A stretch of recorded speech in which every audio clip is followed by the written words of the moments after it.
अगर आप जंगल के सुनसान रास्ते से होकर कहीं जा रहे हो और रास्ते में आपको एक रोती हुई लड़की मिल जाए जो कि लड़की होती ही नहीं, तो आप क्या करोगे? तो दोस्तों, ऐसी की सच्ची घटना लेकर आज मैं आपके सामने पेश हुआ हूँ। मेरा नाम है चिरंजीत।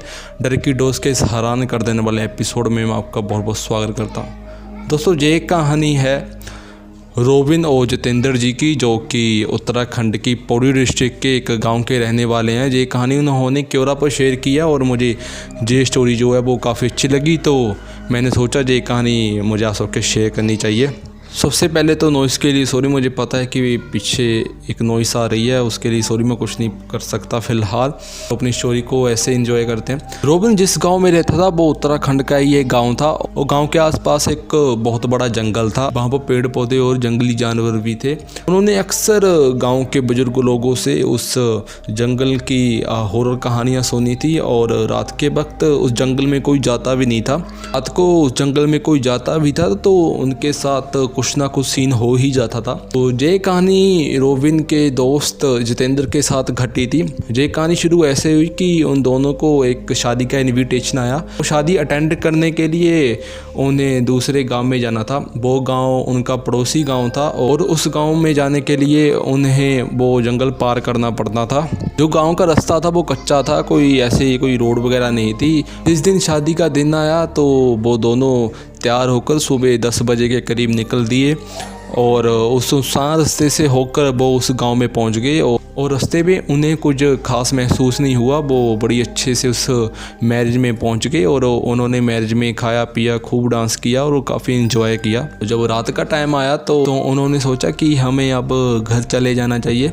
तो जितेंद्र अपने दोस्त रोबिन के पास गया। तो जितेंद्र ने रोबिन से कहा कि बहुत अंधेरा हो गया है, रात के 8 बज चुके हैं, तो हमें अभी घर चले जाना चाहिए। रोबिन अपने रिश्तेदार को बताने के लिए गया कि मैं अब घर जाने वाला, तो उसके रिश्तेदार जाने के लिए मना करने लगे। उन्होंने कहा कि तुम मेरे पास रहो, रात सुबह चले जाना। उसने कहा कि मुझे स्कूल भी जाना है सुबह। तो उसने कहा बेटा कोई बात नहीं, तुम सुबह जल्दी चले जाना।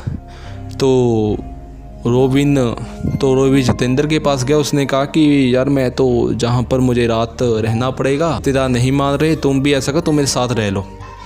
पर जितेंद्र नहीं माना। उसने कहा कि नहीं, मेरी मॉम है घर पर और वो मेरी चिंता करेगी, मुझे घर जाना पड़ेगा।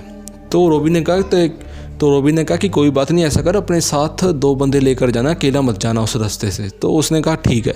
उसने शादी में से 2 अपने दोस्त लिए और जितेंद्र घर के लिए निकल दिया।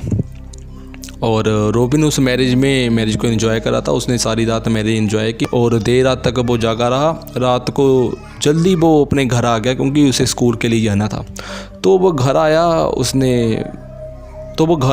उसने स्कूल की जो ड्रेस है वो पहनकर वो जितेंद्र के घर पहुंच गया। तो उसने जैसे ही दरवाज़ा नॉक किया, उसकी मॉम बाहर आई। उसकी मॉम बुरी तरह से डरी हुई थी। उसके फेस के हाव भाव से पता लग रहा था कि कुछ ना कुछ उनके साथ तो हुआ है। तो उसने पूछा आंटी क्या हुआ है? तो उसने कहा बेटा अंदर चलो, और वो अंदर चल दिए।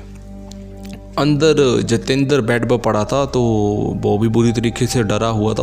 उसका फेस उतरा हुआ था और बुखार चढ़ा हुआ था उसे। तो उसने कहा कि क्या हुआ? उसने कहा कि कल जब हम रास्ते से आ रहे थे तो करीब आधा किलोमीटर हम जंगल के बीच में पहुंच गए होंगे। सडनली सामने से एक लड़की आ रही थी। उसके कपड़े थे वो बहुत डरावने लग रहे थे और उसके बाल काफ़ी लंबे लंबे थे और वो सामने से रोते हुए हमारी ओर आ रही थी।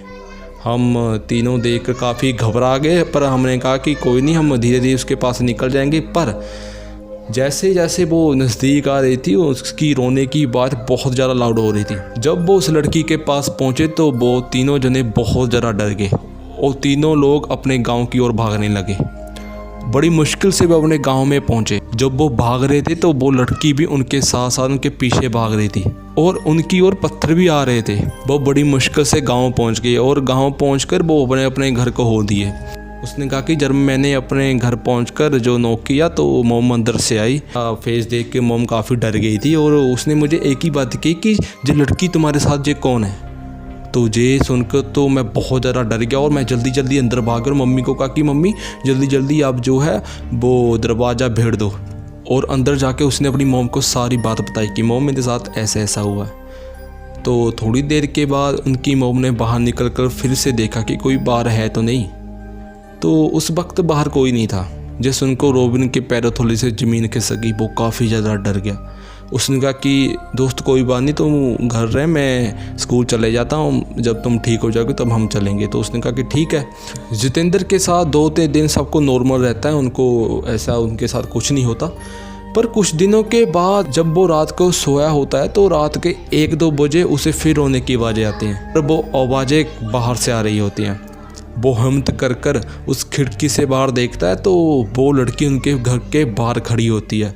जब वो उसे देखता है तो वो देख कर डर जाता है और वो अपनी मम्मी के पास भाग जाता है। वो मम्मी को कहता है कि मम्मी वो बाहर है। पर जब उसकी मम्मी उस खिड़की से बाहर देखती है तो वहाँ पर कोई भी नहीं होता। उसके बाद वो गांव के ही एक पंडित जी को उसके घर में लेकर आती है और पंडित जी घर में आते हैं और घर के आसपास देखते हैं तो बताते हैं कि इनका पीछा कोई काला साया कर रहा है। वो उनके हाथ में एक तवीज़ टाइप मान लो वो बांध देता है। वो कहता है कि ये तवीज़ कभी मत खोलना, और वो ऐसा ही करता है। वो तवीज़ कभी नहीं खोलता और उसके बाद उसके साथ कुछ ऐसा नहीं होता। तो दोस्तों यही थी आज की कहानी। आई होप आपको मज़ा आया होगा। अगर मज़ा आया तो वीडियो को लाइक कर देना और कमेंट कर देना और अपने फ्रेंड के साथ शेयर कर देना। को जल्दी मिलोगे नई वीडियो के साथ। जब तक के लिए bye bye and take care.